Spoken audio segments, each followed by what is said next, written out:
Feno heritaona ka no marina ny 12 septambra teo ny nitsangana fikambanany Piompiomby soa amiray dia ato amin'ny distrikta Ambalavao miady amin'ny asan-dahalo. Ny commune Iartsena izay nanana ny lazany ho lalana fandalovany dahalo sy anjavonan'ny omby entiny noho ny fisindreo tety sarotra idirana ao aminy no anton'izany.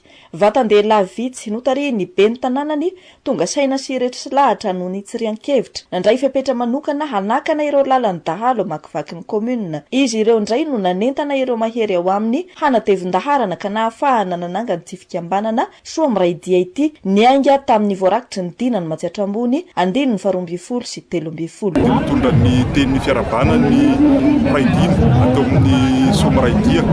Mitondra ihany koa ny fisaorana satria araka ny fanentanana izay natao dia nanao ny ezaka ny praidina mba hanangana fikambanana ahafahana mametraka maharitra ny filaminana ataon'ny distrikta ny Ambalavao izay paritaka moa atao anatin'ny faritra Matsiatra ambony amin'izao fotoan'izao.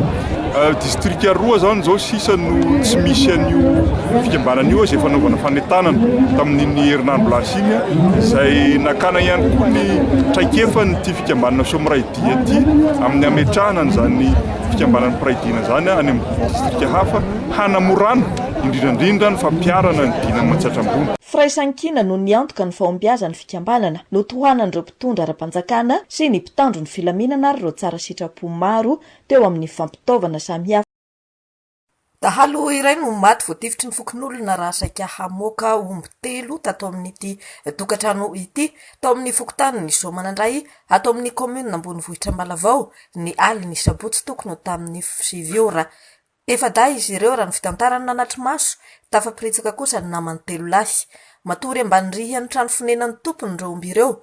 Ny varavarakely no nidiran'ireo mpangalatra ary nipoiriny avy ao anatin'ny trano amoahana izany.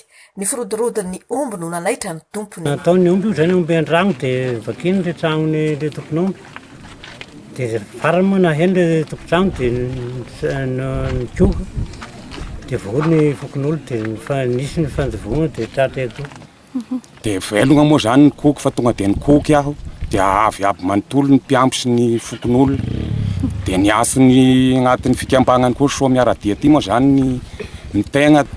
Dia i moa zany haza zay dia avy eo nandosy io dia namaly moa dia raikitsy ny fandona.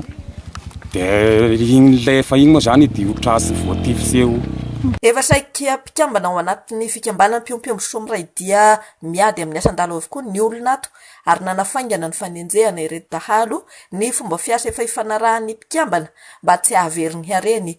No mafisina ny fananarana ny vahoaka satria ny ratsy no tafiditra ao an-tanàna dia matetika noho ny fisian'ny piraitsy kombakomba avy ao ihany.